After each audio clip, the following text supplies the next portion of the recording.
Good evening and welcome to North Georgia GMRS Regional Net, the most interesting net in two-way radio. Tonight we are live from Studio Vanguard and we are linked in with the following repeaters. Yes, tonight we are linked in with Buckhead, Fort Mountain, Rome, Flagship, Toccoa, Jersey, Watkinsville, Zebulon, Columbus, Madonna, Noonan, Peachtree, Lookout Mountain, Whiteout Mountain, Mount Roosevelt, Cades Cove, Georgetown, and Ottawa. This net takes place every Thursday evening at 7:30 p.m. I would like to thank all of you who've made the North Georgia GMRS the most expansive and active GMRS network in the country. Your net control tonight is Atlanta 947, WQIR 514. My name is Julie. In Atlanta 946, WQIR 514. My name is Justin. And this is Atlanta 263, WSAL 368. My name is Rogers. On the net, you can talk about your day's activities, radio equipment, or anything you think we would like to hear. This is a family-based network, so we encourage you to get your family involved. Guest check-ins are welcome from anyone with a valid FCC call sign. Once the floor is open, it's permissible to address other members of the net by their name or tactical unit number. Your FCC call sign is only required when you sign in and when you sign out of the net. Also, you can tune into our YouTube channel and follow along, or even better, tune in after the net to hear how you sound to us right here in Studio Vanguard. Remember to like and subscribe and leave a comment so we know you are watching. These interactions are what help our new channel grow. So tonight's topic, we're going to talk about 2026. When? 2026. It's here. It is here. So all the upcoming things. Yeah, there's things. Like surprises? There is a surprise actually. Okay. Yeah. And some highlights. I think we'll talk about some cool things that North Georgia GMRS has to look forward to. Yeah. Awesome. Yeah. All right. So with that, I guess we will go ahead and move over to announcements. Announcements. Oh, that's going to be me. That's you. All right. For announcements this week, good evening, everyone. Once again, this is Justin. In an ongoing effort to find and eliminate the intentional interference, North Georgia GMRS and other radio bands we are offering a $2,000 reward for information leading to an FCC action related to the intentional interference. That would go a long way toward enhancing your Radio Shack and get you into the ham radio station that we all love to have. So definitely, if you have information, send that to Gary at NGGMRS or to Justin at NGGMRS. I'm not even keyed. No. I guess nobody on the radio heard any of that because I wasn't keyed. So let's try. Well, we're just gonna keep right on trucking. If you missed it on the air, we just talked about the $2,000 reward. Tech Fest is coming up January 31st. The GARS Tech Fest is a free annual event specifically geared towards amateur radio enthusiasts. This event provides an excellent opportunity for individuals to learn about the latest developments in amateur radio technology, share knowledge and experience, and network with other amateur radio operators. Attendees can expect to see demonstrations of various types of equipment and attend presentations and workshops on a variety of topics. I don't know for sure, but I think 557 is going to present at Tech Fest. We'll find out, I think, later in the announcements. This event is great for anyone who is interested in amateur radio, whether you're a seasoned operator or just getting started. Attending the GARS Tech Fest is an excellent way to learn more about the hobby, make new contacts, and discover new ways to use amateur radio technology. So amateur radio is more than just two-way radio. There's so many cool things you can do in amateur radio. One of the things, Julie and I were at the Hamcation in Orlando several years ago. We sat through a forum and we learned about amateur radio astronomy. Mm-hmm. And you can repurpose your old Dish Network satellite dish and use that as a member of a phased array and engage in amateur radio astronomy.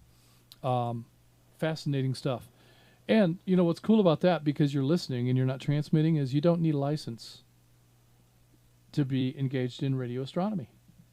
So cool stuff we do in amateur radio. There's just no end to all of the opportunities and things that you can learn and engage in amateur radio. The Tech Fest is free to attend. And if you're interested in taking an amateur radio exam, they're going to be testing from 9 a.m. to 11 a.m. That's going to be $14 in cash to take your amateur radio test. And there you go. So here it says, if you missed the Meshtastic Forum presentations at the past Hamfest in Ringgold, Gwinnett, or locally in Kennesaw last year, our very own Ed Atlanta 557 KQ4WEB will be presenting it one last time at the Tech Fest, 11 a.m. in large forum room. So as soon as you finish your amateur radio test, because that's going to be done at 11, then you can go check in on Ed and check in on. He says this is the last Tech Meshtastic forum that he's going to present. So I don't know what he's going to do next, but we'll have to find out. Let me break. So this will be your chance to learn firsthand about what Meshtastic is while attending the Tech Fest. Join Ed and see what this emergency comms tech is all about. North Georgia GMRS Network and the NGARA crew will be at Dalton Hamfest. Look for our canopy in the boneyard. So it might just be me and you. So come on out. I don't know. I mean, it's hard to determine whether or not. Do you think I'm going to need to bring the patio heaters? I would say so. It's February, so yeah. It's hard to say because the way the weather is. Right. You just never know. But I think last year you had them. Oh, we needed them last year. Yeah. Everybody stopped by to warm their hands at the patio heaters. So we're gonna see what looks like we need patio heaters. I'm gonna bring them again. So come on out and visit with us for a little bit, warm your hands up, and we'll love to see you out at the Dalton Ham Fest on Saturday, February 28th. Starts at 8 o'clock. It's usually winds up early afternoon. So by 2 o'clock or so, it'll be pretty much done. You'll be able to do amateur radio testing at the Dalton Ham Fest as well. In fact, that is where Free Salad got his nickname. Mm. So Just want to take one moment here while we're talking about Free Salad and say thanks. Mike is logging for us remotely, and that helps out a ton. He's logging with a brand new rig, and apparently it's an ICOM because he says that he can only monitor. So I don't know if that's exactly true, but some version of that is at least partially true. All right, here's some gatherings coming up that we'll talk about, so pay attention and take some notes, and let's go hang out with our radio friends. The Kennesaw Gathering, going to have their next Meet and Geek on Tuesday, January 13th at noon at the Old Town Grill on Cobb Parkway, right around the corner from McCollum Airport in Kennesaw, and once again, that's at noon. Bring your radio or your Meshtastic programming issues to discuss and resolve. They'll have a mobile test bench available after lunch where they can test and program the most popular radios or help you set up a Meshtastic node. Please reach out to Ed Atlanta 557 beforehand or on the air or by way of email at wrqg806 at gmail.com. If you're planning to attend, that way they can be sure they have enough seats and make an effort to have the right programming cables and software for whatever rig you're going to bring. The Northeast crew will be having their lunch meetup at in the new year on Wednesday, January 28th at 11 a.m. This is going to be at Rooster's Cafe in Dahlonega. Still the place to be on the last Wednesday of the month. If you like to hang out with other radio people, oh, the lights flashed and I got to stop. Thank you for that.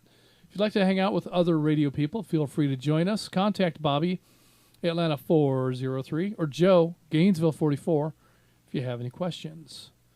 And let's see, the Peachtree Corners Brunch Bunch is going to meet the third Saturday of every month at JR's Log House in Peachtree Corners. That's 6601, and the rest of it's missing. Do you remember what the address is? And I go there every month. It's in Peachtree Corners. Industrial Parkway. What? Oh. I can't remember it either. I'm drawing a blank. Yeah. So anyway, just reach out to Pamela, and she'll give you the address over the air. Happy New Year, everyone. January 17 will be our first gathering, so join us at JR's Log House. And let's discuss what we're looking forward to with our radio units this year. Also, who's coming to TechFest, Pamela asks. We're always available to answer any questions you can. You can bring the equipment with you for on-site assistance. All radio enthusiasts, please join us for a tasty meal. Check Google for their extensive but affordable menu. I've been looking at that menu, and it does look very, very tempting. Do you think, are we going to be around on January 17? Yeah, I believe we are, because I believe our daughter is coming that weekend. Oh, so you won't go because she's going to be here? Let's take her. Her and the grandbaby? Yeah. Yeah. If we can talk her into it. Yeah, we won't even tell her what we're doing. Oh. So hopefully we'll see you this time. Let's see, what's next? We have, you heard about our latest project. Well, that's kind of a cool thing to talk about, all right? So next week on this very net, we're going to be talking about the North Georgia Amateur Radio Association. So, in fact, next week's net will be an ARA net. So if you're listening in GMRS this week, you'll be listening to us next week on the amateur radio side. So tune in and listen in, participate if you have an amateur radio license. We'd love to have you along. Also, the YouTube live stream will be up and running next week. So if you don't have frequencies programmed in your radio, you can join us by way of YouTube. What happened? I don't know. Did we lose our prompter? No. Is it back? Looks like it's back. It is. Okay. All right. So, North Georgia Amateur Radio Association is our latest project. Renewal season is over. However, if you can get your renewal in quickly, I think you might be able to preserve your TAC number. So it's not too late right now, but Gary will be purging all of the non-renewed members from the roster very soon. Once that happens, that will make those TAC unit numbers available for new members. So if you want to preserve your TAC number, try to get your renewal in as fast as you can. Memberships will be good for all of 2026. All memberships will expire December 31st of 2026, regardless of your date of entry. So if you sign up now as a new member or as a renewal, you'll have all of 2026. If you sign up in July, it's still going to end on December 31st of 2026. So just bear that in mind. If you're not sure, go ahead and open up the NGGMRS.org webpage and look for the membership roster and find your listing in the roster. If your name is shown and you have a 2026 in orange by your name, then you're good until the end of 2026. If not, then you may need to go ahead and renew. Lifetime members, you don't need to renew, but we do need for you to go ahead and log in and update your information so that we have current and correct contact info for all of our lifetime members. Even if it hasn't changed. Even if it hasn't changed, we'd like for you to go ahead and update that information just to be sure it's current. And so what happened is when we moved over to the new website, all of our legacy data was lost. Mm-hmm. So we don't have contact info for a lot of our lifetime members. And so we're just asking everyone, lifetime member, brand new member, renewed member, we need that info. So when you become a member, we get it. But if you're a lifetime member and you don't have to renew each year, we still need your info. So if you'd help us out and update your information with our system, we would appreciate that. And that's, I've got one more announcement. And that's going to be on another page. I think it's right here. This is kind of a bummer. The location, the Lula location where our Lula repeater is that's a tower site that is privately owned, and they lease tower space to a number of customers. And let's break. A couple of those customers are cellular providers, and while they're looking at some upgrades for their equipment, they did a structural analysis on the tower, and the engineers have determined that the tower is inadequate. So in order for it to be made adequate, they have to remove everything from the tower that's not essential to the cellular equipment, which means us. We're going to have to come off the tower. They'll make improvements to the tower, and then they'll do a new analysis once that work is done. It's unlikely we'll be invited to come back to that tower. However, we have a great relationship with that tower owner, and with apologies, he's informed us that we're going to have to bring our equipment down. He's going to provide the labor to get our equipment back to us, so that's very nice. Appreciate that. And also, when we went up on that site, he provided all of the labor in putting our antenna all the way at the top. Fantastic SWR values when we went to that site. So it's been great being there, and we hope to find a suitable replacement. We are on the lookout for a location in that area to fill that gap. So Gary sent out an email to all of our membership. If you didn't get that email, it's probably because your information is no longer up to date in our system. So that would be one good way. Go check your email, and if you see an email from Gary dated January 8th, 2026, then you can be confident that you've got good info in our system. But if you don't have that email, we need you to update your info so that we can make sure that you're informed about things like this when they happen. So little disappointing that we're going to lose that site, but that's business, and it was a business decision on the tower owner's part, and all we can do is say thanks for the time that we were allowed on that tower, because that was a great location. So that is indeed the last of my announcements, unless I have another one. Mm-hmm. I don't know. I don't know either. Do you? I might not. All right. Well, thank you for all of that. That was a lot to take in.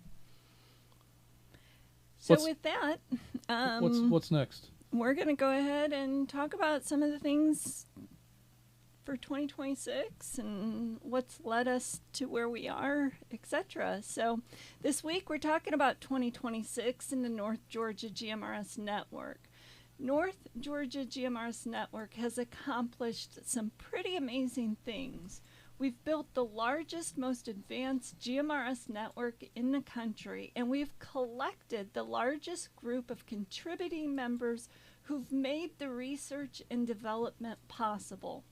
Studio G, let me break. Studio G is one of the most innovative portable network operation devices ever. It has been in storage for a while, but it was recently opened up for some software updates. To be sure, it remains on the cutting edge of technology. Studio G was created to provide portable net operations. It provides for multiple operators over one radio or one network node device and bridges the electronic standards between two-way radio and semi-pro audio. It took the studio concept and gave it portability, an ability to operate really anywhere. Vanguard was created based on the technology pioneered by Studio G. It took the technology and applied it to a studio environment that we could deploy to events like Jeep Fest. The YouTube LIvestream was a natural expansion with a stable studio environment, and so additional technology was added to Vanguard. Little by little, updates were made, and we finally achieved a high level of production quality. Flagship. The flagship site is what its name describes. Our finest repeater location came from many long hours of volunteers engaged in cleanup and updates on the tower, in the shelter, and on the grounds. Flagship is home to a number of private, amateur, and GMRS repeaters. It was a test site for Starlink and for microwave repeater linking. One of those technologies works very well. Flagship continues its role as our proving grounds for new ideas and technology. Currently, a very new set of repeater hardware is in play at Flagship as we learn how to interface this machine for linking and explore some of its more advanced features. As we learn more about how this new machine behaves, we can expect other sites to eventually upgrade and have the same capabilities. Further analysis. We will be evaluating some of our locations and tracking activity on all of the repeaters. We can see how often a repeater gets keyed locally and how long it's on the air. Some of our repeaters are seriously underutilized. And in fact, some of our least used machines are at some of our most expensive sites. We may have to make some hard choices if the local membership doesn't support the costs related to those machines. In short, we may have to rely on local recruiting to be sure the costs are covered. New projects are in a holding pattern. Let me break. Until we can be sure funds are available to support it. In large part, these projects may require alternative funding to keep them alive, so to be on the lookout for alternative funding activities. No matter what, North Georgia GMRS Network will be here for the long haul. We've invested blood, sweat, and serious money into this network, and we will not be swayed in our efforts or our mission. This is just some of our thoughts for 2026 in the North Georgia GMRS Network, and this network is how we become the best operators on the nation's largest, most advanced linked repeater network. And remember, if you have any questions or suggestions for new user tips and operating procedures, send me a note at julie@nggmrs.org. We are North Georgia GMRS Network, and this is Atlanta 947, WQIR 514. And that's all I have for this evening. All right. Well, very good stuff. And let's see. I need to find the. There it is, right there. That's the page I want. That way, I know where to go next. So it looks like the next thing we're going to do is additional check-ins. So, Mike, hope that you're ready. I have lost my page. It's around here somewhere. I'm going to have to find it so I know. Oh, there's a version of it right there. We're going to take some additional check-ins. It looks like we've got some YouTube check-ins already. And Tony says hi from Savannah. So glad to. He's very cool. He's at the. I think he's at the Texas Roadhouse in Savannah. Yeah. Oh. So he's having dinner well, right now. Well, that's interesting. Probably watching us on his phone and all right. and showing all of his family what a great big nerd he is. Hey, Tony. Glad to have you along. Miko is with us again tonight. Glad to have you along tonight. I see several people in here. So Gainesville 43, Columbus 25. We've got. I'm not sure who this is. Dwayne Ledford. Hey, Dwayne is in here. We've got Richard from Hayesville, Kansas is in here again. Glad to have you along. Who else did I see? There's Mark from Rome. Glad to have you along tonight, Mark. We got Atlanta 251. Frank checking in. So glad to see you in there. And several others. Randy in Sugar Hill, Atlanta 745. We got you in there. And Mr. Guthrie, David Winder is. I'm sorry, David is from Winder. That would be Gainesville 43. I think he checked in on. Yeah, he says he checked in on RF. So that's what we've got for. Does that count as acknowledging our? It looks like it does count because I see that Mike has checked all those boxes. Thanks, Mike. All right, I'm gonna give it back to all of you to continue with check-ins. Let's start off with any repeater other than flagship, and get a few more from that, and then we'll open it up. Net control standing by. Where's my log?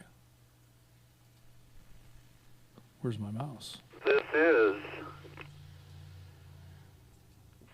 Atlanta 375 WSHE 275. This is Chris coming to you from the Jersey repeater, checking in and out.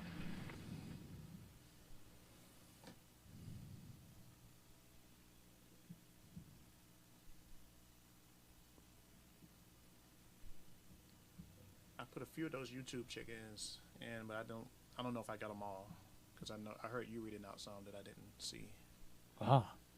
See if we can figure it out. Yeah. So Atlanta 745, you got him. Gainesville 43. Well, we got him in RF. Atlanta 251, Frank, we've got that one.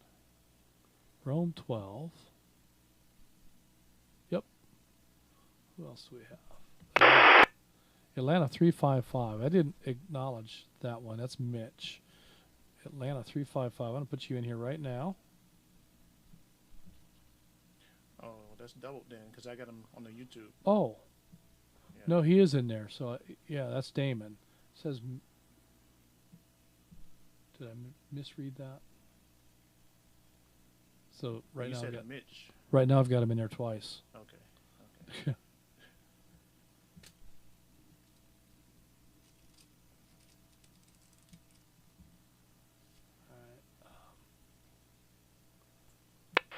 This is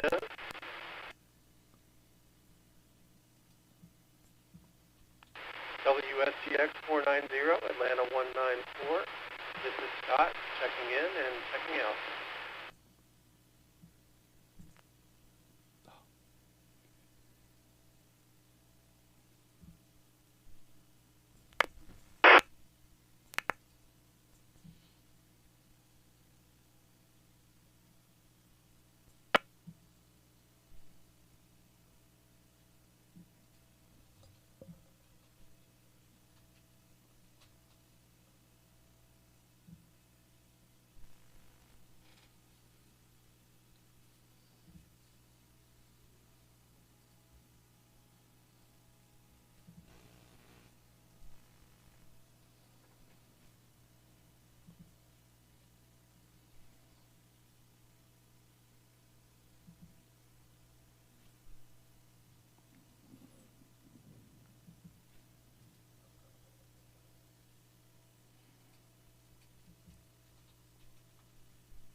All right, let me go ahead and acknowledge these additional check-ins. We've got, I don't know that I acknowledged Dwayne Ledford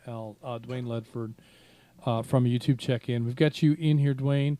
Also from YouTube, we've got Miko from upstate New York. We got you in the log. And I think I mentioned Richard from Hayesville, Kansas. We've got you in here as well. Thanks for checking in on YouTube. And from the radio, we heard Atlanta 375, Chris and Grayson. We've got you marked as in and out. And Atlanta 194, Scott in Atlanta, in and out. And that's what we have at this time. We'll continue with check-ins from any repeater, anywhere, including the flagship machine. Net Control, standing by. Net Control, good evening. This is WRYZ 968, Gainesville 100, Randall and Beaufort. You can check me in and check me out, but I will be listening. This is Atlanta 420, WRFS 771, William in Roswell, checking into the night, to the net tonight on RF, and we'll be monitoring and waiting to just wish everyone a very great New Year.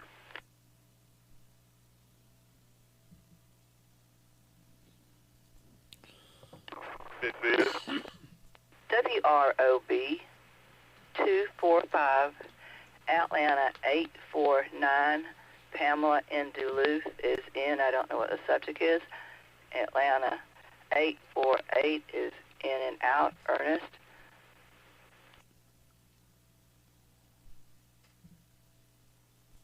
This is WSCB 913, Atlanta 242. Check me in and check me out, and I will be monitoring. Philip in Dawsonville.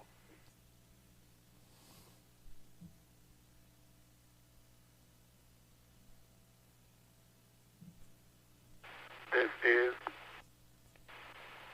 WSEV Atlanta 923, checking in from the Jersey repeater, checking in and out.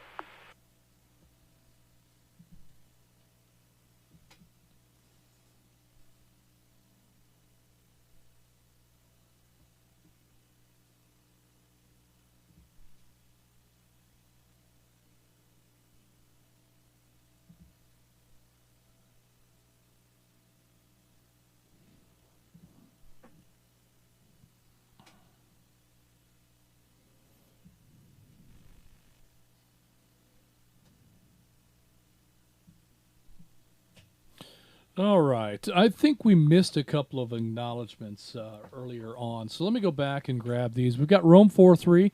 That would be the one traffic light and the best water in Georgia. Also, there was Gainesville 100. Randall, we heard you come back and check in again, and that's when we realized, oops, you're already in here. So I'm going to go ahead and acknowledge you. I may have. You think I forgot to acknowledge him? Well, he came in on the break, I think it was. And, that's why you got we missed. still got you in there, Randall. All right, we got you in there. Yeah, you're definitely in there now. And then in this last round of check-ins, we've got Atlanta 420, William in Roswell. We've got you marked as in. Atlanta 849, Pamela in Duluth is also in. Pamela, tonight we're talking about 2026 and what to come. So I'm going to ask, as we go, I'm going to ask those who've checked in what they're looking for from North Georgia GMRS in 2026. And, we're going to talk about some of the plans and goals and expectations that we have for 2026 as well. So we'll be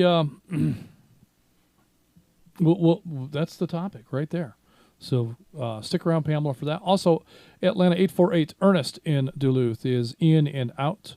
Atlanta 242, Philip in Dawsonville, in and out. Atlanta 923, Gene in Loganville is in and out. And I bet that's Atlanta 261, Scott in Holly Springs. I bet. Let's see if that was right. Scott, did you just check in?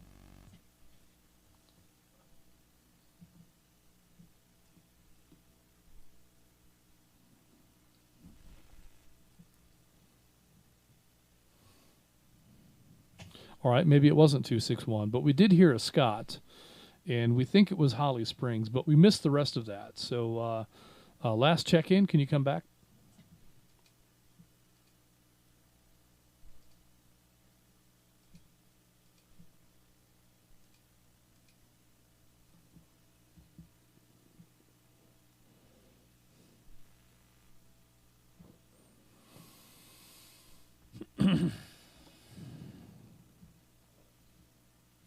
All right. Well, with that, we're going to go ahead and just leave that as an incomplete check-in for now. And we're going to go to the top of the roster and see if we have any comments from the audience. So once again, tonight's topic is welcome to 2026. And, some of the things that we're looking for 2026, of course, we're not going to be doing the Jeep Fest, but we are kind of looking for an event like that we can contribute to in some way. So our ears are open and we're looking for some suggestions. One of the front runners that we might participate in this year is the Atlanta Peachtree Road Race. So I'm not sure what that's going to look like in terms of whether Vanguard is involved or if we just go up there as a group of volunteers with HDs. That event is always looking for additional radio operators, whether amateur or GMRS. So they're really equipped to work either way. And one of the things that we may do this year is we may unlink the Buckhead repeater and allow the Peachtree Road Race to use that repeater for race day activities and help support that. So we may do that at a minimum, whether we show up with a bunch of volunteers or not. But I'm thinking that might be something that I just show up with a radio, maybe a couple of radios, and just volunteer. Put me at a station, tell me what to do, where to be, how to be, and yeah, that would be fun. I think yeah. I mean, I'm not all that excited about going to Atlanta, but right. but it's still we've got these radios, and some of us have got some really nice ones. And what do we really do with them? I mean, there's a lot of people that are involved in county emergency response, CERT, and things of that nature, and that's cool. But doing the exercises and stuff until you get activated for an actual event, you can spend a lot of time in training for an event that never comes. Whereas here's a situation that happens every year, and they need operators. They're all the time asking for additional operators. So I think that's something that, whether we do it as a North Georgia GMRS event or if I just go and do it as a, hey, Justin's going to go down to the Peachtree Road Race this year, who wants to go? Well, I think if we show up with our shirts and everything and say, hey, we're here to serve, well, only good things can happen from there. They do ask you to register in advance as a volunteer. On their they have a web page and they have a whole online form. You're going to basically fill out a waiver so that if you get run over by one of the runners and are injured, it's not their fault. Or you faint from heat exhaustion or something. That's right. Let me break. So they're pretty organized in how they do things. So if you want to volunteer for that, I would definitely encourage it and hope that you would join us and kind of help represent North Georgia GMRS at the Peachtree Road Race. There's really nothing in it for us. There's no, we don't get any sponsorship credit or anything like that. And that's really not what it's about. It's about, giving something back to the community. So that's one of the things that we're talking about for 2026. We'll be at the Dalton Ham Fest. We'll be at the Chattanooga Ham Fest. That's been confirmed. And I have dates for the Chattanooga Ham Fest if you want them. Do you want them? I believe I'm going to bet that it's in October. I know this Chattanooga, the last one was in October. Yeah. The next one's going to be in October too. Let me see if I can find the dates. And I know because that's the day that I took my test as well. So that day will be forever remembered. Oh, yeah. So October in 2026, it's going to be October 15 through 17. Okay. So put those dates down and go ahead and schedule some time off. Tell your boss now so that it's not a big surprise when we get there. And that's what I'm going to do. I'm telling my boss now. Yeah, just go ahead and get all those days out of the way. Be like, hey, look, it's Yeah. the top of the year. Yeah, Here are Stone my Mountain, dates. Chattanooga. I've already got those dates marked down. I'm going to figure out what the Peachtree Road Race is on a Saturday, so we don't really need to take a day off for that.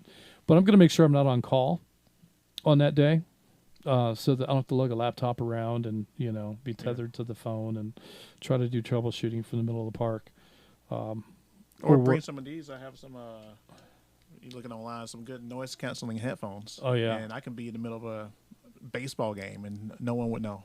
Oh, dead quiet. Yeah. DFQ. Wow, that's pretty cool. So that's where we're at. And so first in our lineup tonight is Rome 42, Tristan in Center, Alabama. Tristan, what are your hopes for North Georgia GMRS for 2026? You plan on participating in the ARA net next week, and what do you have planned for yourself?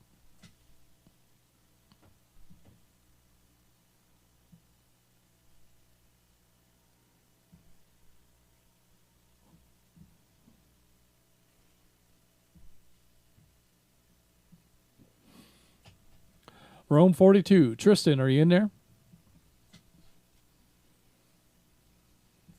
WSKJ 425, Rome 42, go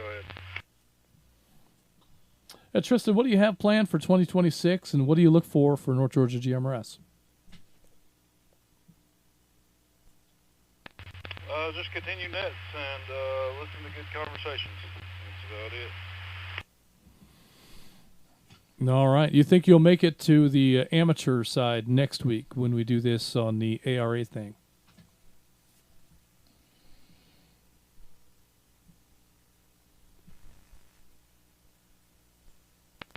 I'm not sure. I'll look into that. All right. Well, if you're not an ARA member, you can still participate if you have an amateur radio license, or you can tune in on the YouTube live stream.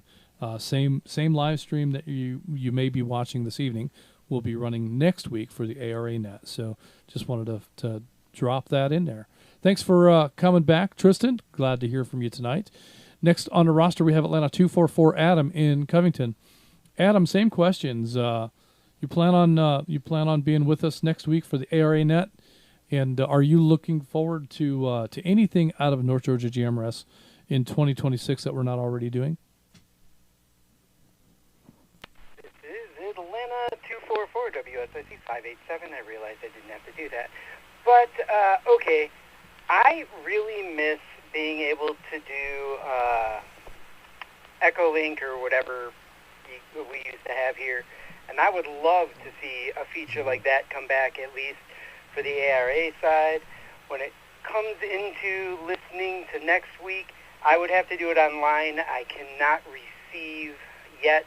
I don't have an antenna high enough or a Yagi hooked up to be able to do the ARA side for my location.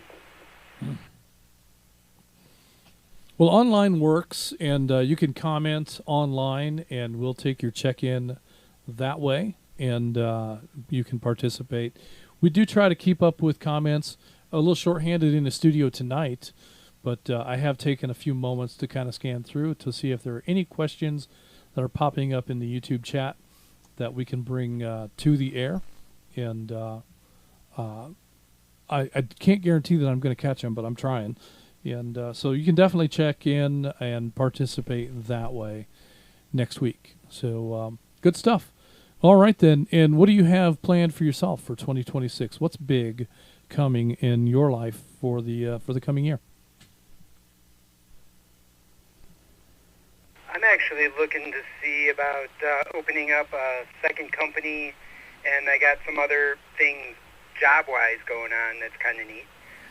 Other than that, I'm thinking about upgrading my tech license, and I have plans on building a couple of antennas, and I'm really, really trying to get a repeater up and running that works in the Macon area.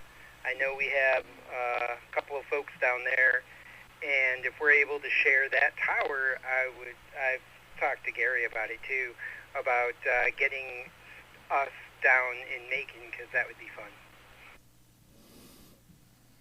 Well, there's lots of potential there, and And it's something that we're always, on the lookout for. We're not necessarily seeking out, but we are, keeping our eyes open for good opportunities.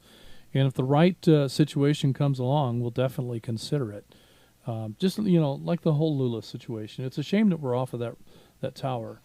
But, it's the circumstances are what they are. It was a business decision by the tower owner. And, when it's presented in that light, what can you say? I mean, we could pony up some cash and maybe boot the cell guys off of that tower and maintain our status there. But it would be a heck of a lot of money, and I think in order to do something like that, we'd have to significantly raise membership dues. So that's not really the direction we want to go. I think that we'll keep looking for opportunities to replace that coverage, and meanwhile, we'll do the best we can with the coverage that we do have. Similar thing happened several years ago at Signal Mountain. We lost our site on the top of the mountain. The business that we were located at closed. Actually, they sold, and so our opportunity to be hosted at that site was lost. And but now we're there again on a better tower location, better coverage from generally the same area. So who knows what will happen and what opportunities may come as one door closes. Oftentimes, another one opens. So we'll still have that equipment, right? Yeah. Okay. Yeah. In fact, the tower owner is gonna pay his crew to bring our antenna and heliax down, and so that'll be a really nice piece of heliax. The cabinet, the repeater, we've already recovered all that.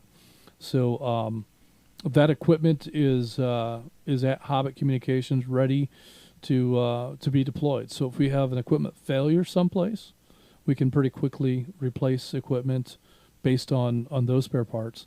But if we have an opportunity, and that's what I'm really hoping for, is that we can just go deploy that cabinet. And when we get the heliax and the antenna recovered from the tower owner, we'll have that material available to go onto a new site. So that'll help a lot. Antennas are expensive these days, and heliax is crazy expensive, and that's a really nice piece of heliax on that tower. So it'll be good to get that material back. So good stuff. All right, so thank you for that, Adam. With that, we're going to continue on. We've got a guest check-in from WSJY972, Craig. We didn't get an in and out from you, so that means you're in. Craig, what are your thoughts for 2026? We might have timed out. It just came on. Okay.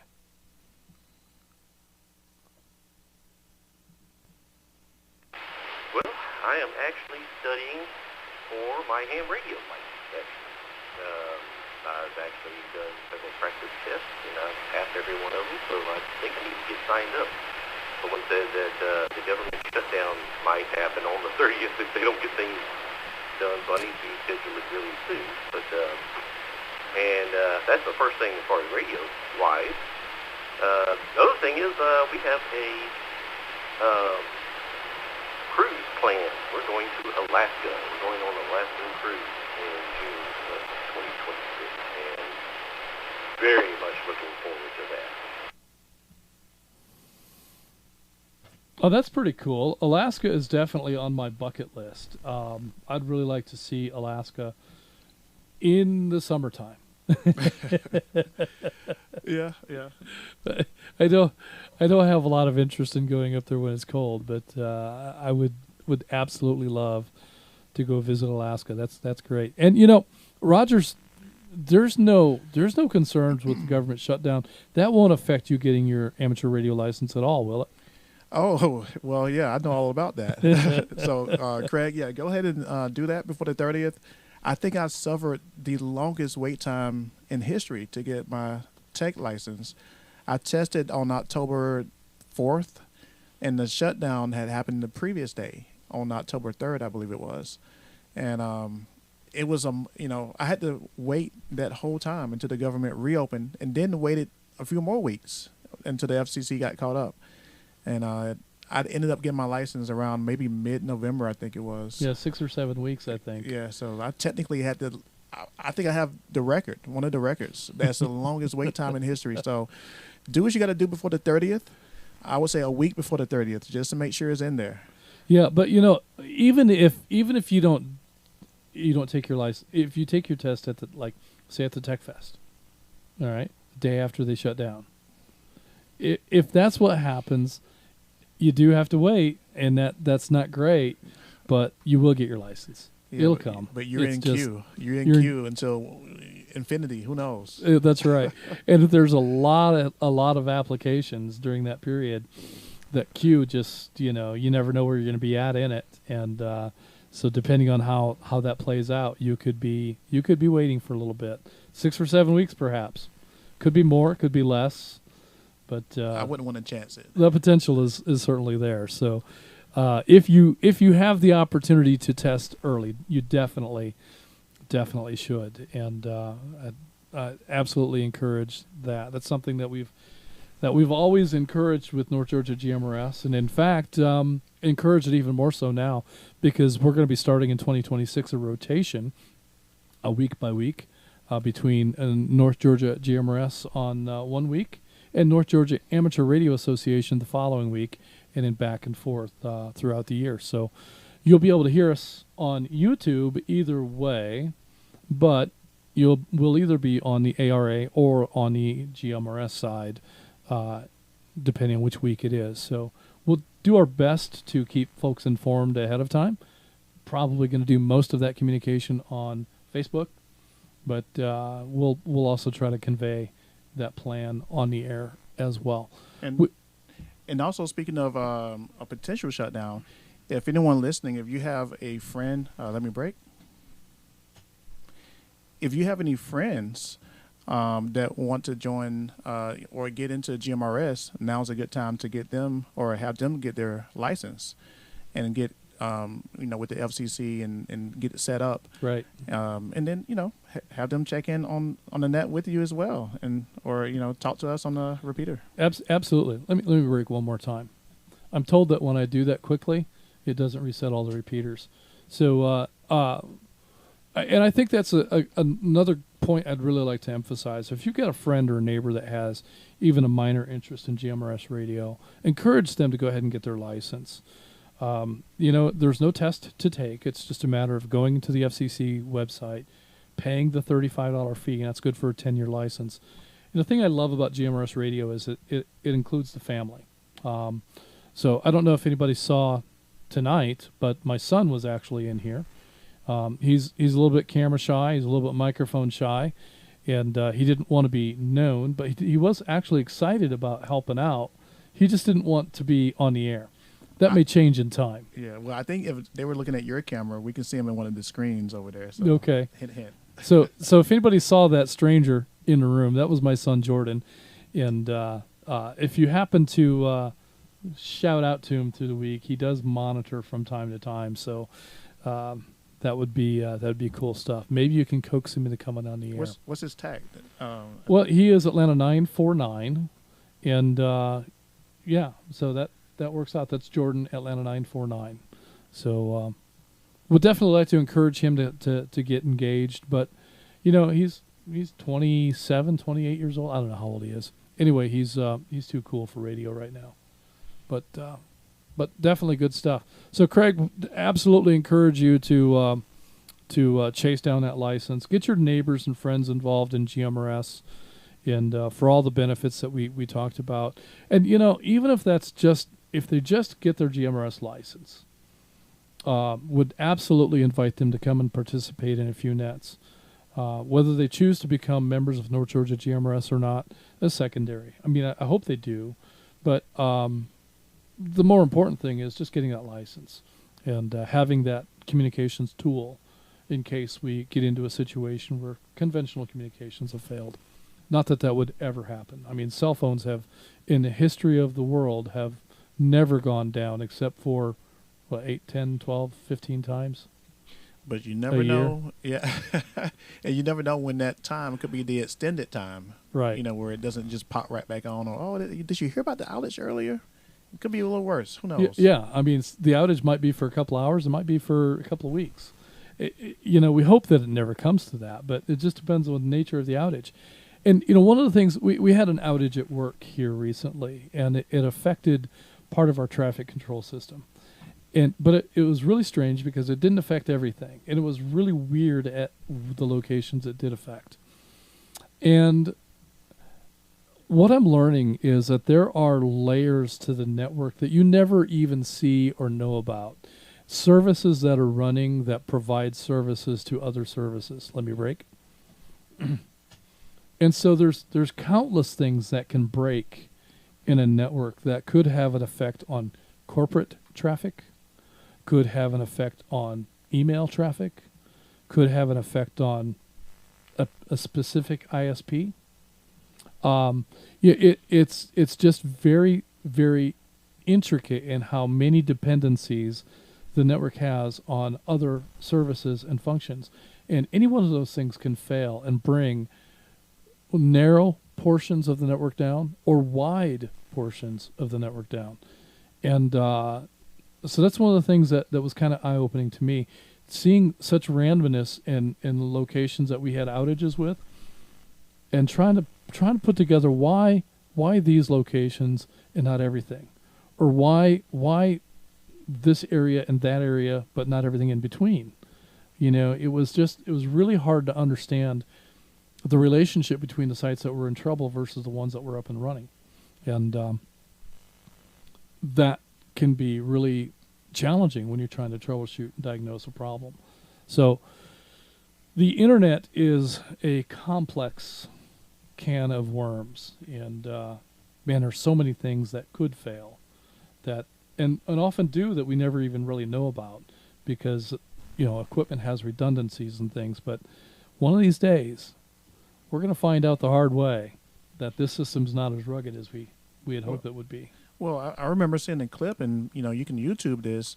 Maybe 2 years ago, 2024, the director of the FBI came on live television and said, "Hey, our grid could be compromised within the next 3 years." Right. And so who knows if that'll happen. But like you said, it could happen in a random city, Mm-hmm. or it could be the whole Southeast, or who knows. But it's a good thing that we have these alternate ways of communicating. Right. And, that's why I love the simplex as well, just to kind of see how far you can get your radio out there, your reach. Sure. Well, I mean, Texas shows us that our power grid is definitely not as resilient as we'd like it to be. And if you've done any research about the power outages in Texas, that wasn't just one thing. It wasn't the storm. It was a number of things that had happened in short succession, that any one of those things by themselves would never have recreated the outage that they experienced in Texas. But because of all of the things that happened, within that short order, is why the Texas grid failed when it did during that ice storm that they had. So Texas is the smallest grid within the U.S. The eastern and western grids are much, much, much larger, and hopefully would be able to tolerate a greater number of faults. But it happened, and it certainly could happen again. Let's break. So that's power. That's not necessarily communications, but if you don't have power, you might not have communications, depending on how you're set up. So that's all important stuff. Thanks for that, Craig. Hope you have a great time in Alaska. Look forward to seeing some pictures and hearing stories. And remember, this is the most important thing when you go to Alaska. You don't have to outrun the bear. You just have to outrun the person you're with. Oh, that's just cruel. That's just cruel. But true. Oh, my goodness. All right. Atlanta 403. Bobby at the Vortex. Bobby, what you got for us this week? Oh, I don't know. We just had a really, really, really good dinner over here, and I don't know what's going on over there. I forgot what the question of the week was, or whatever. Well, it is 2026, and we were curious what you had in mind for 2026 for yourself and for North Georgia GMRS. Okay, yeah, well, for 2026, I made a resolution to get my hair cut, and I cut it last week, so I'm all done with my resolutions for that. And for the North Georgia GMRS, I wonder if there's any word out yet on the this year's springtime get-together, big gathering barbecue. You know, any idea of location or what's going to go on or about when it's going to be?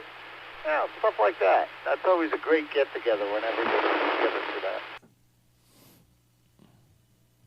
that. That you're right. That is a lot of fun, and I'm really looking forward to this year's gathering. Hopefully, I don't have to work through it like I did last year. As far as where it's going to be, stay tuned for that information because it will definitely be somewhere. I don't know if it's going to be at Flagship again or if there's another location. I believe there was a location being developed, but I don't know that is ready or will be ready. So there's a lot of things I don't know. I don't know what the date's going to be. It's either going to be in the spring or later. So, yeah, there's that. But that's a great question with almost no answers, and that's what you get from me. But we can certainly tap a shoulder and see if there's any information available with regard to this year's barbecue. I'm fairly certain there's going to be one, and one way or another. And I look forward to it. It's a great time to get out and shake hands and meet people. And we had a lot of fun at the last one. And looking for, I never did find the peanuts. The peanuts disappeared. Bobby, did you end up with my peanuts? No, that would be a negative on that one. I thought we were still looking for a green cone from last year, though, too. Oh, the green cone disappeared also, but I think we've gotten past the green cone, but I may never recover from the missing peanuts. But that is, after all, representative of how I get paid. So good stuff. Bobby, are you planning on attending the ARA next week? The ARA net, yeah, I'll probably be over here at the Vortex. We have the ability to go on, I think from here we can go on Curie and Bisky. So, yeah, we'll be here.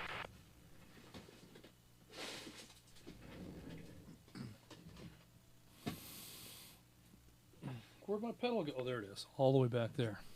My foot pedal slid all the way to the back behind the desk, and I couldn't quite reach it. That's fantastic. Looking forward to chatting with you next week on the ARA, and we'll go from there. Next on the list, I have Chattanooga 260 Colt in Dalton. Colt, what's your big anticipation for 2026? Is it anything as cool as Alaska? Well, I have to admit that this is Chattanooga 260 WSDM 4-on-4. If it was just as wild as the Christmas party that we just had, I don't know what to expect. That being said, the plan is the Falkland Islands come June or July. So I was trying to go had it scheduled for 2020. COVID occurred, couldn't make it happen. So my plan is to go down there and spend about 2 weeks trying to do some HF, do some DX stuff. And then looking forward to my invite to Studio B to be a co-host this year. That is my goal.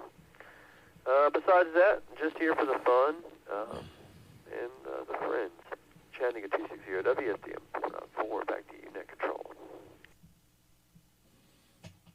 Yes. Well, how about you, Rogers? Are you looking forward to the invite to Studio B? Yeah, I like Colt. Yeah, we've shaken hands a few times. Oh yeah. Oh, are you talking about me? Or yeah, Colt? You. Oh well, where's Studio B? Well, Studio B is right back there. But until Studio B is a little further along, we'll be operating right here in Vanguard, I think, for the foreseeable future. But I do look forward to getting into Studio B in a lot of ways. It'll give us some more room to operate. I think it'll change the environment a little bit. You know, we'll be face to face in the studio rather than across the desk like we are. I think it'll make some of the camera angles a little more natural, and the shoot and lighting should be a little bit easier to control.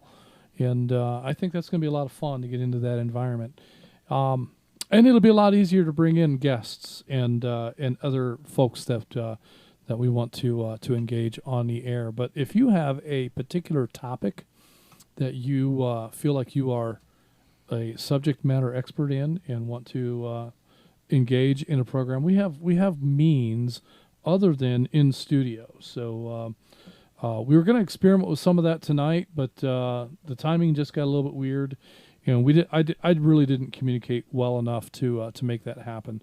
But next week, I think we will be definitely engaging in some of that remote technology. So if we can make that work and make that work well, we've got a terrible noise going on from that source right now. I hear it. And so I think that probably the first thing I'm going to have to do is get out from that particular computer, because I think that's the source of that noise. I really do think that's where it's coming from. So we maybe do. Yeah, have you ever had a cell phone go off next to an audio device and hear the ringing through the audio device? All the time. You know, when I video depositions, Mm-hmm. I always have to tell the lawyers, hey, don't have your phones right by the microphone here. Right. I have the desktop mics, and even if the phone is not ringing, if it just receives a text message or email or something, it'll be like a little bee buzz in the background. So, that RF interference is real. So I think that's what's going on with that laptop right now. And that's what that source of noise is. So I'm going to look at a couple of different things. It may be that I use an external sound card, but it may be that we just need to use a different computer. And I think the machine that we use to feed graphics to the ATEM might be a better choice. So I'll explore that this week and see if we can make something like that work. It's Margaritaville around here, in case anybody's wondering, because I have found the lost shaker of salt. There we go. Oh, yeah. So, all right. Well, good stuff, Colt. And, stay tuned. We'll definitely be looking for that. The Falklands. That's pretty cool, the Falklands. I want to see some pictures. Are there bears in the Falkland Islands? Ooh, that's a good question. Great question. I don't know what kind of wildlife to be on the lookout for there. Cannibals? Are there cannibals? Hope not. Are there native peoples there that I don't know? That sounds like a journey, though. A nice journey. I love traveling too, so that sounds like a nice journey. Keep us updated on that. I like traveling as long as it's 5 hours or less. Okay. So I want to if we're getting too far out of this southern region, I mean, if I have to bring a jacket, I'm not really exactly thrilled. But travel's fun. Atlanta 250, Dana, high atop Mount Olympus. Do you still have neighbors? Fuck you, you goddamn Jimmer motherfucker. And fuck the entire North Georgia GMRS network. All of you sons of bitches can go. Let's just mute channel 16. It's too late. If that comes on again, we'll just. My apologies, folks. We've got an imbecile out there that likes to come on and interfere with the network. So my apologies for that. Hate that is happening. Not a whole lot we can do about it. We'll try to get that muted if it comes up again. As far as the GMRS, we got things planned, and I'm going to continue with the Friday night at 9 as I have for the last several years. And the ARA, well, Justin, it's going to be me and you on the regional side. And then, we're going to have the Saturday night sessions. So it's going to be busy. It's going to be exciting. And, to comment, let me break. To comment on the Lula repeater, we can't look at it as a loss. Change is growth. And who knows, we might just come upon a site that is 4 times, 5 times better than what we had before. So, you got to look at it in a positive way. Anyway, other than that, well, you know, a big hello there to Bobby and Joe out there in Cleveland. I haven't talked to them in a while. And thank you to the both of you, Rogers and Justin, for, I know you're shorthanded tonight. So I'll go ahead and turn it back to you. Fuck you. That is true. Go ahead and grab that mute. There we go. Sorry about that. We do have indeed, you know, these are not the longest of fingers, so that is certainly what I would consider a shorthand. What do you think? Well, I think we're making do pretty well. We're getting by, right? Yeah. So I think one way or another we're going to get this thing done, and we'll definitely call it a net, one way or the other. But good stuff, Bobby. Glad to hear from you. Wait a minute, that was Dana. He mentioned Bobby. That threw me for a loop. Good stuff, Dana. And, you know, we are going to be experimenting with some technology here. We may have a rough start next week. It'll be interesting to see how that plays. And I don't know who our staff's going to be next week either. But we might have to shuffle some chairs. We might need somebody to hold down this desk so that I can sit over there and drive that new process. So I don't know. We'll have to figure it out. But and we may need to spend some time experimenting with some of that over the weekend as well, Dana. So stay tuned, and I'll reach out to you if I have a potential solution. But one thing that we found tonight is we found a couple of things that are going to be problematic. We found the noise. I didn't really experience the noise the way that Dana and I were testing the other day. So that tells me a lot about what we need to do in changing this. And then the other thing that we found is that there's a complete lack of control. I can't access that machine from here and be able to do anything with it. So there needs to be a way for me to better control that. And I think that the way that does its secondary monitor is problematic too. So we did learn a lot, despite the fact that we weren't able to bring it to the air. All right, with that, we've got Atlanta 245 Thomas in Powder Springs. Thomas, what do you have on your books for 2026, and what would you like to see from North Georgia GMRS?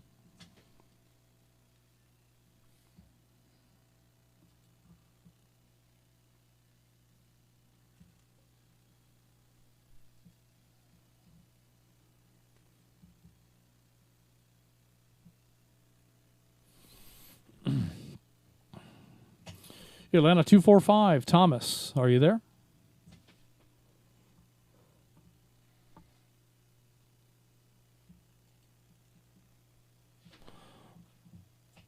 All right, we're going to go ahead and show Atlanta 245 as in and out and continue right along. We've got two more for tonight. We've got Atlanta 420 William in Roswell, and Pamela, you'll be next. William, what do you have on your plan, on your books for 2026? And what do you want to see from North Georgia GMRS? Hey, Justin, just wanted to wish you and the crew and all of our members a great, happy New Year. You guys made some great announcements tonight, and so it will be just prioritizing which ones are going to be the most important there. Let me take a break. Craig, who had mentioned that he was going on a cruise there, I sent you a message. Hopefully he's still listening there. Check with your cruise companies for our other members as well. It seems that they're prohibiting some type of handheld radio equipment and Starlink equipment on cruise ships. So to keep those from getting taken away from you, definitely call your cruise lines and find out about their restrictions on that.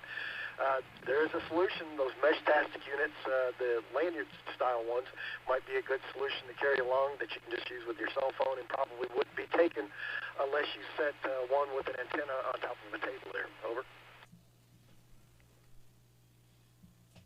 Yeah, that is an interesting subject for discussion, is which cruise lines are allowing personal communications devices and which are not. I am aware that several have banned them I don't know what the reasoning is or what the circumstances were for that, but that is, I think that's very interesting, and I have to wonder why they've come to the place where they felt like there's a reason to ban those communications devices, because I could see them being a very powerful tool for families to stay coordinated. And there's so many things to do on a big cruise ship. There's different activities, and I might not want to do, Rogers, when you and I go on that Alaskan cruise together, I might want to do different excursions and activities than you do, and because that if we're out together and I see a bear, I'm gonna trip you because I can't outrun you. So I'm gonna have to find a way to get you down so that there's gonna be reasons to separate as a group of people, and the best way to be able to stay in contact would be FRS or GMRS radios, to be able to reach out to one another. I'm on this end of the ship. I'm at this bar. I'm at this show. I'm at this deck, whatever the case may be. All the different restaurants, all the different bars, all the different things, activities that are happening on these ships. I think that's a great tool, but if they won't allow it, then, gee, I wonder why. And my guess is, and I took a cruise back some years back, maybe 2019, right before the pandemic, to the Bahamas. And, at that time I didn't have my GMRS license, but I did notice that a lot of the crew members had radios. Mm-hmm. So who knows, what the reason is. Maybe they're using GMRS radios, and if you have yours, you may be able to, that could cause interference, or maybe you listen into some, company talk or something. Right. Who knows? Well, even if they're using their own commercial frequency, a lot of these GMRS radios can find that. Oh yeah. Can find tones, and we can scan for those things. So that could be it in a nutshell. I know that Disney used to be GMRS friendly, and there used to be a ham club that operated at Disney. No longer. That's no longer. Wow. So there was a GMRS repeater at Disney that's been disabled, and it no longer is operational, and they no longer permit you to bring your GMRS radio to the park. I believe they also prohibit amateur radios. So that's unfortunate, because that was a popular place to make contacts from. I'm at Disney, and Parks on the Air and other contest functions would call out for that. So let's break. But I don't know if there are any cruises that do allow personal communications. William, are you aware of any? I had just heard some of the announcements when listening to a video on it there. From what I understand, I think noise pollution might be part of it, for people bringing their personal music radios along, and like speakers that can disturb common areas, and for noise that's too loud inside the rooms there.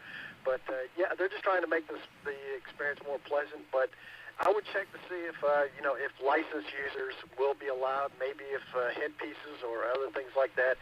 It's the individual companies should be contacted just to verify, just so you don't get your equipment taken from you before boarding there. Over. Yeah, I think that's really good advice. I wonder too, like if you're planning on using the radio during excursions, if there's a way that you can, if there's a locker on board or something like that you could secure the equipment in while you're on the ship, but then when you go on your excursion, can you access that equipment and be able to take it to go do Parks on the Air while you're at the Falklands, or just make some contacts. So that is something that we should definitely explore before we go on a trip like that. I would, if I were going on a trip like that, I would limit my radios to probably a couple of HTs. And so if I had to leave a couple of HTs behind, it wouldn't be the end of the world. Some cheap HTs. Well, right. Yeah, the Anytone's not going. Yeah. Did you see the Bridgecom radio that they put an ad out last week or this week? It's a new Anytone? It's their new radio. It's a Maverick. it looks just like the Anytone, but it costs $50 more. Wow. Wow. You gotta love Bridgecom, but yeah, don't take your Bridgecom if there's concern that it could be confiscated by the cruise line. So good topics there, William. Thanks for bringing that to light. Did you have anything else before we move on? Yeah, just one thing on the excursions. Remember, if you're on foreign soil, you got to check in your radios with the Port Authority there so they know that you're a licensed user, because some services do use the PRS or other channels that are frequently used for non-licensed users in those countries. So it has to be a approved radio in another country. So ham radio operators, they can arrange that ahead of time, but yeah, there's even hoops and circles to go through on that. But that should be it there. Justin, y'all have a great night there. 7-3 Steve. All right, that's good stuff. Thanks for that. Craig, WSJY972, were you able to copy that traffic?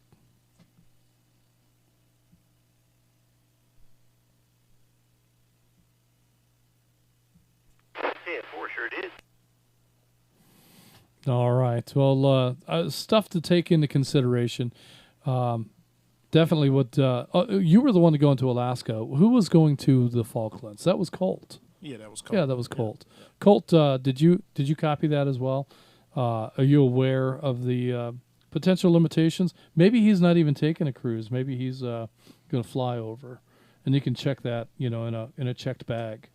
That should not be an issue. But the thing that William raises is you do need to probably check in with their version of the State Department to be sure that your license is accepted in that country, and the equipment that you're operating is permitted in that country. So, two things that I'm sure Colt has taken into consideration. Let's see, Colt, are you there?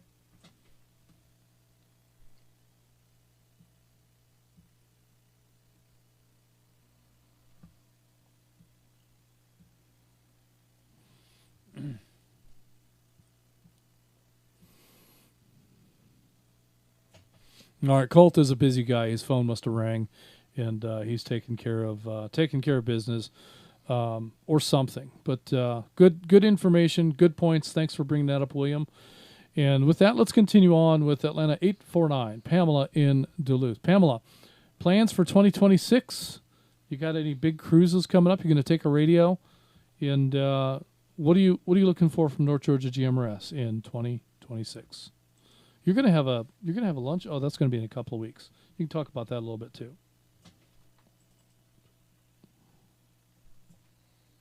Okay, guys. WROB 245 Atlanta 849. No cruises, no way. Just to get to Dahlonega as far as and back and forth is cruising far enough for me. But looking forward to the Tech Fest and the group being there and the tables. To represent us, because I've got one of those new shirts coming from a new company that we ordered. I'm looking forward to being able to wear. Let me break. So I'd like to see our lunch gatherings grow with new members and participation this year. Hoping there's some new ones in my area and everyone else's, and so they can get a taste of what's going on when we all get together with some good food and friendship. Let me break. And I will be listening next week because obviously I have a general here in my household, so I should be able to listen to the group next week, and I hope you can understand me. I'm getting over the flu and bronchitis. And it's 6601 Peachtree Industrial Boulevard at Peachtree Corner Circles. Just so I knew there was an industrial something. I'm sorry in there. that got cut off when I put that together. Back to y'all. Yeah, I didn't really have a chance to review that prior to going on the air, so it kind of surprised me. In fact, quite honestly, I didn't realize that you had made that update because the last time that I was in that, you hadn't yet, and so I believe I cut and pasted that to the end of the announcements so that I wouldn't read it accidentally, And then I was a little bit surprised when I saw it there. And oh, you've got a new date. So I realized that you had updated it at that time and just rolled with it. So that's what we get. That's our show prep this week. We just rolled with it. Hey, just have to roll with the punches, and just have fun with everything. That's right. That's right. So Peachtree Industrial Boulevard, 6601. That's the location. That's going to be on January 17. And yeah, I think that's a great opportunity. If you're new, if you're brand new to GMRS Radio, these lunch gatherings are a great way for you to get to know some people, ask questions, and just learn more about radio in general. One of the things that we often, I guess, brag about in GMRS Radio. So in amateur radio, we like to log contacts. We make a lot of contacts, and we keep logs related to the contacts that we make. But in GMRS Radio, we make relationships, and I think there's a distinct difference in the lack of formality in GMRS lends to more familiar and more of a family environment, except when we have interference that is so vulgar. But we do have a much more relaxed radio operating environment here, and I think that goes to fostering relationships. It's easier to get to know someone when you can rag chew with them about just anything in general, and especially some of the personal interests that we have outside of radio. And it's amazing how you can tie radio into so many different activities. So I think that's pretty neat with GMRS Radio. So definitely tune in next week, and I guess you'll have to have Ernest do all the talking next week. That might be a little bit different, right? We'll have Ernest do all the talking for you. You can tell him what to say. You can be your own. He can be your own parrot repeater. How about that?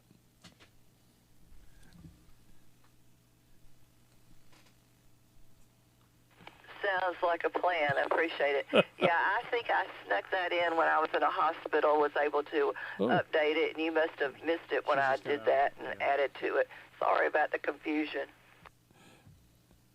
No worries. We got it all in there, and I think we got it all worked out. Glad to know that you're out and about and on the mend, and you're gonna be well enough on the 17th to be able to come to your own gathering. Oh yeah, try to keep me away. All right, good stuff. I don't know if you heard Julie and I talking earlier, but our daughter will be here from Birmingham that weekend, so I don't know if we'll be able to attend or not, but we'll see what we can make happen.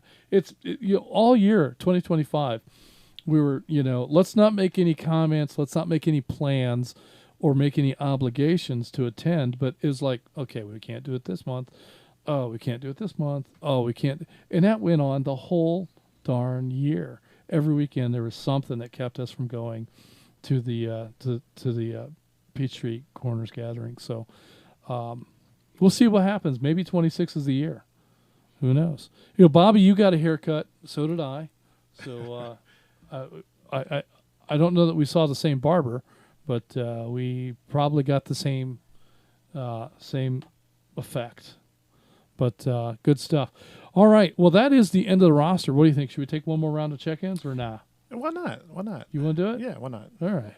All right. Roger says we're going to do it. So, and he is the director tonight, so we have to do what the director says. So at this time, we're going to go ahead and continue with one final round of check-ins. Any questions or comments? The floor is open. If you do have a comment, just come out with your TAC number and say comment, or your call sign if you're a guest. And if you have a new check-in to make, then just go ahead and do that. And this will be our last round for check-ins. Net Control, standing by. Atlanta 403 with a comment. Atlanta 849 with an extra comment. All right. This is Whiskey Sierra Foxtrot Lima 995, Atlanta 1126, Joseph in Snellville, checking in and out. Was late to get to the radio, so I just wanted to get my name in the log. Back to Net Control. This is Atlanta 11, WRVG 415, checking in and out, but I do have a comment about the radio and the cruise.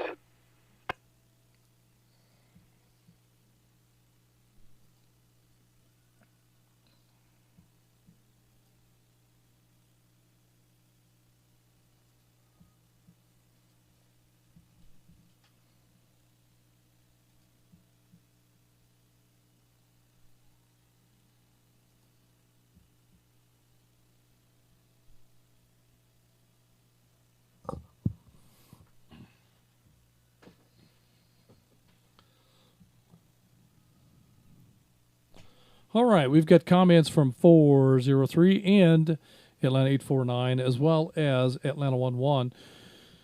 And we've got check-ins from Atlanta 1126, Joseph in Snellville, in and out. And John, I'm curious as to what you have to say.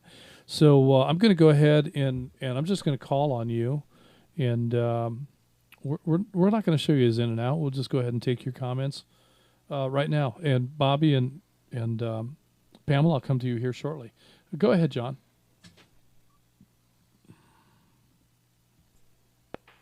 Okay, very good. I'm aware of what they call, as far as the cruise, some of the, for those that are ham radio operators,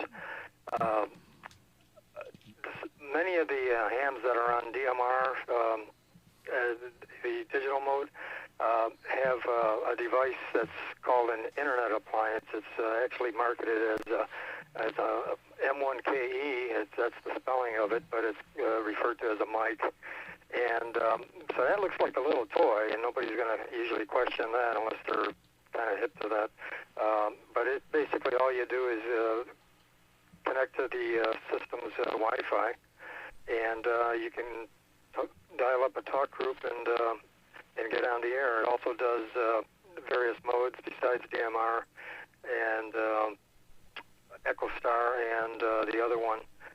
So even analog repeaters you'd be able to get in if they have EchoStar connectivity. So that's all I had on that. Somebody might say it's kind of pricey though, $400 range, but you could look it up on sharkrf.com. That's SHARK, like the shark, and RF, so radio frequency for short. That's all I had. Back to you guys. Nice man. All right, John. And for those that are on YouTube, Rogers was able to find a web page showing the device and more information about that. So definitely check that out. Shark RF, the M1KE. I think that's a fantastic idea. And I think you're right. I think that way in your luggage, people might not know that that's a radio. They might think that's, maybe just an alarm clock or... well, it's almost like maybe a Bluetooth speaker it could be. Yeah. It had that speaker part there. And right. a little screen. Hey, this is my MP3 player or whatever. Sure. So I think that could very well get past the guards there if that were part of your luggage. So that's a great suggestion, John. Thank you very much for that. Colt and Craig, bear that in mind. Take a look at the M1KE by Shark RF, and what did you just plug in M1KE in Google or? Yeah, just in Google M1KE, and it came up by Shark RF. All right, so just search out the M1KE, and I think you'll find the information you're looking for from that. So, and shop around. You may be able to find different prices from different sources, and but it sounds like that's. You're going to be pretty serious about the whole DMR platform at that point. Oh yeah, that's like a little James Bond device right there. Right, I like it. I'm still gonna take my my Radiodity GM30s and if they get confiscated, then it is what it is. Right. I think the greater likelihood is that if you took a pair of GM30s. When you open up your luggage, you might find two more. How would that happen? I was at one of the lunch gatherings. This is years ago, and at one of the lunch gatherings, I believe it was the one that Houston hosted over at Wallace Wallace Brothers Barbecue over in Austell, I think. I'm not sure exactly where that was. Anyway, it was quite some time ago. Had a great meal. I had a couple dozen people there. It's back when we do them, as one-offs. We just put one together, and that would be, we only ever went there the one time. We should go again sometime. But in any case, in the parking lot after the meal, Houston tells me somebody broke into my truck. Oh. And I thought he was serious. And I was shocked. Somebody broke into your truck. Yeah, I left this Bofang on the seat, and now there's two of them. Wow. Well, he got me there. so all right, let's go check in with caring is sharing. That's right. Sharing is caring. I'm sorry. So now there's two of them.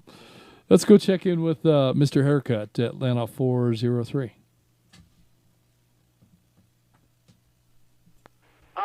Yeah, I just wanted to say we can't share the same barber because I just cut my own hair.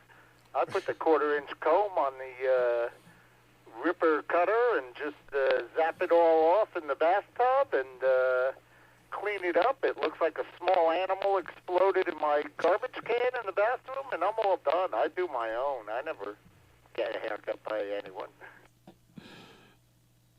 Well, so that's where you're mistaken, because it turns out we do have the same barber, because I also cut my own hair.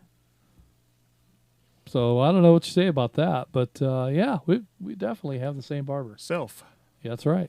That's right. So self-inflicted, self-done, however you want to look at it. You know what's funny, though, is I've offered, I don't even know how many times I've offered to cut people's hair for them, and universally, everyone refuses. I don't know why. You'd let me cut your hair, wouldn't you, Rogers? Well, I don't have much to cut up here so far, so yeah. I don't see what the problem will be. Not that much to lose, right? Just chop it off, yeah. Yeah, yeah. At this point, nothing left to lose almost. Pamela, would you let me cut your hair?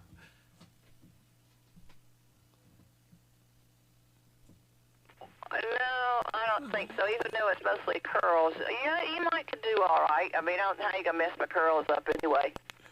Well, I only know one style, and I'm wearing it. So if you're okay with that, then I think we can make a deal. But what comments did you want to bring to tonight's discussion? Well, I was going to say I wish I could have been there to be a backup and help in one of those cheers tonight. One of these times I'd like to be able to get out there to Woodstock, since that was where I used to have my mom there. So maybe I can get out there one of these times and help you guys. I think that would be fun. And anyway, I'll give it back to y'all. And you and Bobby are hilarious. That's only because we have the same barber. But I do appreciate that. And, yeah, we'll have to keep that in mind. It just – see, here's how this rolls, right, is like Saturday or Sunday or sometimes Monday, I send a text out to my group of volunteers, who's in this week. And Rogers is always in. He's just, one way or another, he's going to be here. But we had a wedding this week. We had work obligations this week. We had I don't remember what the other obligation was, but I mean, legitimate obligations that you're just not going to get out of. And it just all sort of happened at the same time for a significant number of people that typically volunteer here. And so rather than panic, well, I did panic a little bit. Just one or two sweat beads. Yeah, but honestly though, I truly feel like regardless of how many people show up, we can make this roll. We can make this happen. And we may have to give something up. We may not do as good a job at something that we might have done otherwise. But all in all, I think we did reasonably well tonight. And if anybody tunes in next week, then we'll know. Of course. Yeah, or maybe this year we can have some, backup guests. And like I said, with the new technology, we may be able to just remote someone in if they want to be a guest, or like you said, maybe you have a knowledge about a certain skill, topic, certain yeah. topic, yeah. Yeah. So. Because I don't know anything about cutting curly hair, so just get the one. You just get the one style, and and if that's okay, then we can get along just fine. But all right, Rogers, can you vamp here for just a moment while we talk about? Well, I want you to talk about what your ambitions and hopes for 2026 are, both for yourself and for North Georgia GMRS. And while you're doing that, I'm going to review some of the YouTube comments and see if I can fill out the log at all. Yeah. So, you still got the mic down? Go ahead. Okay. Yeah. So for myself, I would love to do more. I'm getting into my amateur, so I would love to do more tech stuff, HF. I have a radio coming in for that. But also on the GMRS side, this is something that I would love to see is a group-wide Simplex challenge. I know we have it on Friday nights.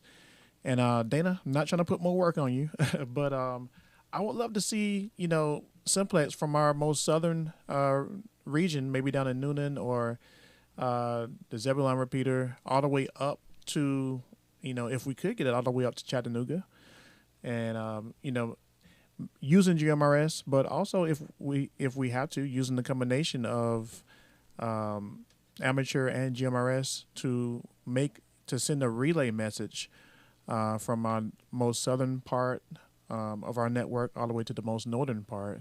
I think that would be a great exercise in emergency communications, and just to kind of see, to get more participation in that. So I think we have the numbers and the members to do it, and we're spread out enough so that if I think most people participated, we could relay a message at a pretty great distance. So that's one thing that I'm looking forward to this year, or who knows if we can get that going. But that would be a great Simplex challenge for us to have. Well, good stuff. Reviewing the comments, there were a lot of comments about traveling with radios, and one of the things that I see is that Johnny Quid, apparently he's from California, says that he was able to travel to Central America with his GMRS radios. Super useful to keep in touch. Celebrity does not allow ham radios, but they do allow FRS GMRS types. Just not lots of buttons. They don't want jammers being able to tune into the ship comms. So that sounds like a legitimate concern. And then this is a user that just has a number 459-4223-867-5309. No. So what was that number again? 867-5309.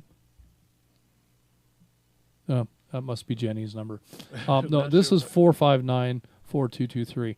I'm not sure if that's I'm not sure what that reference is.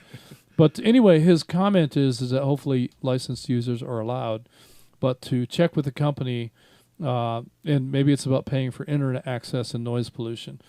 So I think those are valid points. And also, like in music, the jam box, the boom box radios are prohibited. Well, let's break. So, and I see a comment here about casinos having issues with radios too. I could just imagine if you're walking around with a radio at a casino, they're probably going to throw you out. Oh yeah, yeah. I'm just thinking about the movie Ocean's 11. Right. Some kind of heist is going on at this point. Yeah, that's right. Yeah. So good stuff. And so I think that catches us up. Oh, Chattanooga 190 asks, what is the square white robot chomping over Roger's right shoulder? Rogers, you want to tell him what that light is over there? That's this light here. Yeah. Does it come on? Well, don't want to pull it out. Well, that is a flux power capacitor from the Back to the Future movie series. So we got the 1.21 gigawatts. We got to have the flux capacitor fluxing away. So it's a little bit brighter than the camera is able to cleanly display. So it may be kind of hard to make it out on screen, but that's what it is. It's a replica of the flux capacitor, and just one of the many props that folks have provided for Studio Vanguard. Can't wait till we get into Studio B.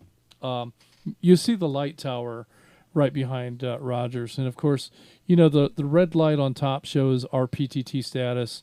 And if you've been watching that with any regularity, you probably figured out that yellow is standby, and that green is receive. So when we're receiving radio traffic from any of you, the green light turns on. The blue and the white lights on that tower are inactive for Thursday night nets, but they do come into play anytime we have the VHF radio up and running. VHF would show us blue for VHF receive, and we get red and white for VHF PTT. So that's what that light tower is. In Studio B, we have an actual traffic light that will be wired up to display PTT statuses and radio statuses. So that'll be fun to see that traffic light in the background doing its strangest sequences of lights flashing that any traffic light would ever have. So that'll be fun. Can't wait to get in there. It's just there's so much work to do to get from where we are right now to being in there. So it'll come. It's a slow process and lots of man hours, but I'm having a lot of fun doing it. I'm looking forward to having my son Jordan help with some of that construction now that he's home. So he's got a construction project of his own that he's been working on, and that could be his residence if all goes well. So that's been tying him up. He's not been available here to work on this with me. So I need that extra set of hands for some of the tasks in the studio. Let's break. But that's going to wrap things up. So we're right there at that part of the program. So Rogers, this will conclude the North Georgia GMRS Regional Net tonight. How many chickens did we have? Looks like 50. Yeah, right at 50. Right at 50. I think there's one or two in here that there's one that's completely blank. So we're going to call it 50 minus. We'll see what comes back after the auditors review tonight's log. But that's where we're at. Net Control will now be returning the repeaters back to normal use. Everyone, all of you who signed in should sign out. Don't forget to like and subscribe, and remember, comments on the YouTube video shows engagement with the video and helps the channel grow.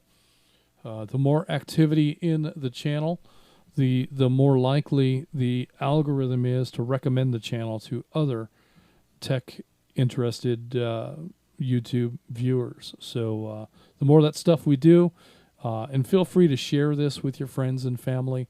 And even if they're not going to become regular users, just that activity of sharing generates the kind of stuff that the algorithm looks for to make YouTube want to share this with other viewers. So all those things help. Thanks for allowing us to serve as your net control this evening. Good night, everyone. This is Atlanta 946 WQIR 514. My name is Justin. And this is WSAL 368, Atlanta 263. My name is Rogers. We are North Georgia GMRS Network. And we are clear. Good night, everyone.